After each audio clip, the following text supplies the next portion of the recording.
Hey everybody on YouTube, Hella Bella here. I am doing a book review on a real estate book called Before You Are Licensed. This is a really short read. It's more of like a pamphlet. It's very skinny and small. The point of this entire book is what to do before you get your real estate license. Some things that you can do to kind of stay proactive and hit the ground running in your real estate career.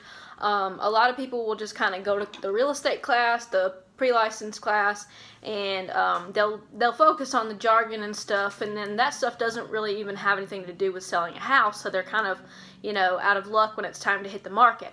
So I paid like $6 for this, free shipping, Amazon Prime.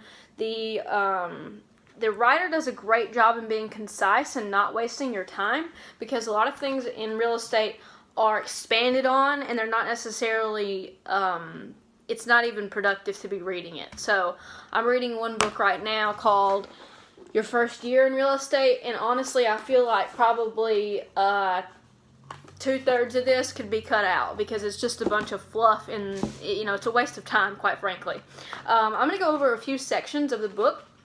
So here we have the first chapter is just kind of about how you shouldn't waste your time, and the second chapter is about learning the market.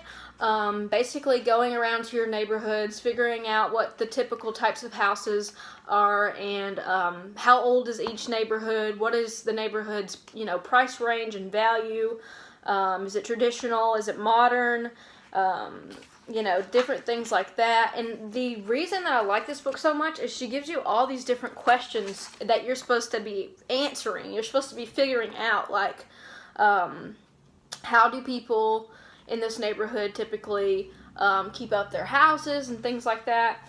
She also says to visit open houses. I actually did that this past weekend. I went to 2 open houses in my own neighborhood and just kind of wanted to see how the real estate agents handled it, and how they greeted me, and what kind of questions they asked me, and whether or not I had to sign in. And honestly, they did not do a very good job of prospecting me as a buyer. They didn't pay a lot of attention to me, and there weren't many people in their open house, so wonder why.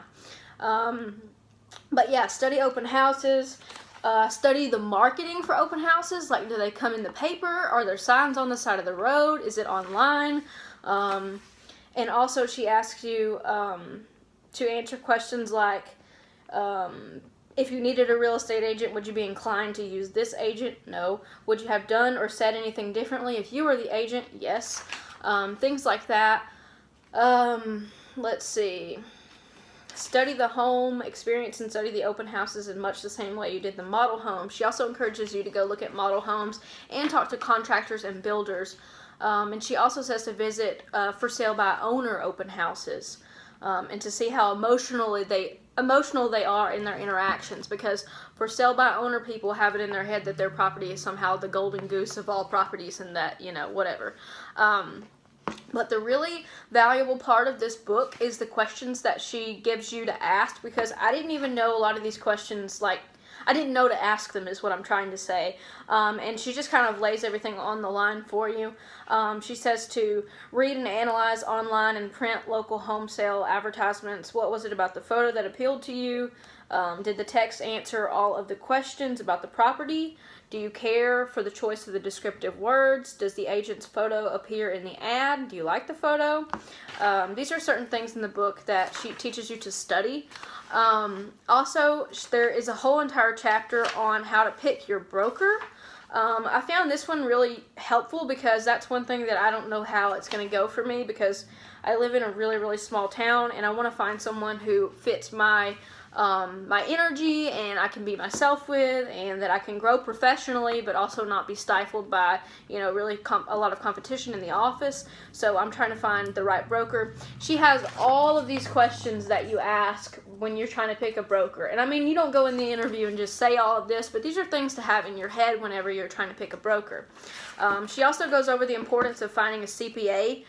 This is one thing that you can go ahead and do before you become a real estate agent, is meet with some CPAs and figure out the best one for you, because you will become an independent contractor who is in charge of their own taxes, so you're going to have to put aside money to pay your taxes. I actually spoke with my CPA and learned that she has a lot of realtors realtors in her docket already. So basically, I don't have to change my accountant at all. Let's see, plan your marketing strategy. That's another chapter. She talks about finding a category and sticking with it, like such as condos, foreign investors, first-time home buyers, new construction, working with veterans. There are certain types of loans for veterans, so you can even zero in and make that your niche, and you can make the marketing that you do about that, and you can make your word of mouth advertising kind of based on that. There's all kind of things that you can do to kind of set yourself apart from the competition. There's a section on personal branding and how you want to be perceived by the public. For me, I think that comes off as honest and straightforward and definitely not going to bullshit you. I'm definitely one of those people who, I'm too blunt for some people, but other people really appreciate that kind of genuineness. So I think that I'm probably going to go with the approachable kind of feel.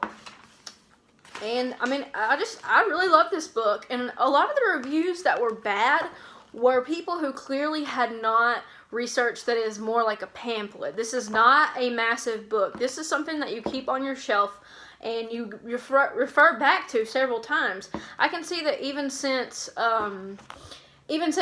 the last week or so I've been in real estate class, I've found that a lot of this information is even more pertinent because I understand it a little better.